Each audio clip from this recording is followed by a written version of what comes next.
ఇక్కడ ఏంటంటే when justice is done, న్యాయము జరిగినప్పుడు ఏంటంట, న్యాయము జరిగినప్పుడు it brings joy to the righteous అన్నమాట. నీతిమంతులకి సంతోషము కలిగిద్ది. At the same time but terror to evil doers అని ఉంది. అర్థమవుతుందండి? వాక్యానుసారంగా ఉండని వాళ్ళకంట న్యాయం జరిగినప్పుడు ఏమైందంట, భయము. ఎందుకని?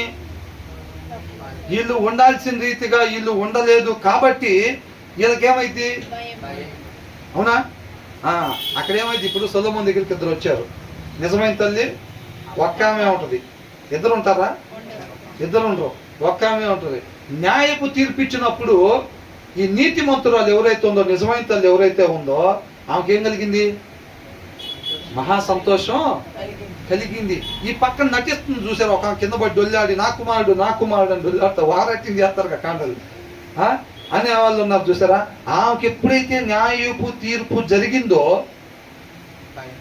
ఏమికి భయం, అయ్యా నువ్వెందుకు వచ్చి నా కుమారుడు నువ్వెందుకు అన్నావు, శిక్ష వేస్తారా లేదా?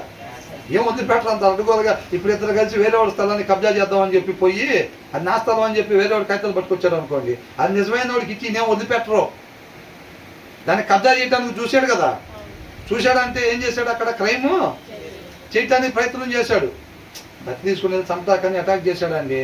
కాకపోతే అది కరెక్ట్గా గుండెల దగ్గర తగలలేదు, కానీ ప్రయత్నం చేసి సెంటర్లో ఎమ్మడబడి ఏడు నుంచి ఆడదాకా పోయి అటు నుంచి పరిగెత్తి వేటాడుతున్నాడు అనుకోండి, పోలీసులు పట్టుకుంటే లోపల శిక్ష పడదా? కంపల్సరీగా పడిద్ది, అవునా కదా? ఇది కబ్జా చేసే ప్రయత్నం చేశారా లేదా? ఇప్పుడు ఆమె కూడా ఏం చేసింది, వేరే వాళ్ళ కుమారుడిగా కొట్టేయాలని చూసిందా లేదా? మరి ఆమెను వదిలిపెడతారా? ఆమెని వదిలిపెట్టరు.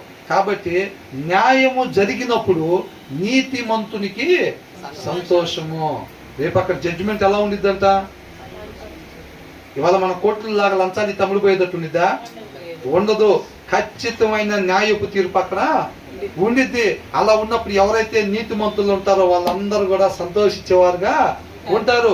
ఇక్కడ వేషధారణ వేసుకుని వెళ్ళారు చూసారా, ఆ వేషధారణ వేసుకునే వాళ్ళు ఏమనుకుంటారు, న్యాయపు తీర్పు అక్కడ జరగగానే వీళ్ళకేమైపోయింది, భయపడిపోతారు. ఇక అంతే, దేవదూతలు వస్తారు, ఇక తీసుకెళ్ళాలి నరకంలోకి వెళ్ళంటారు. ఇక ఏమవుతారు, యాహూ అని ఎగురుతారా? అయ్యా అయ్యా ధనవంతుడు ఎత్తగలిసాడు, అరిసాడా లేదా? అట్లాగా అరుస్తూ ఉంటారు, అరుపులు కేకలు.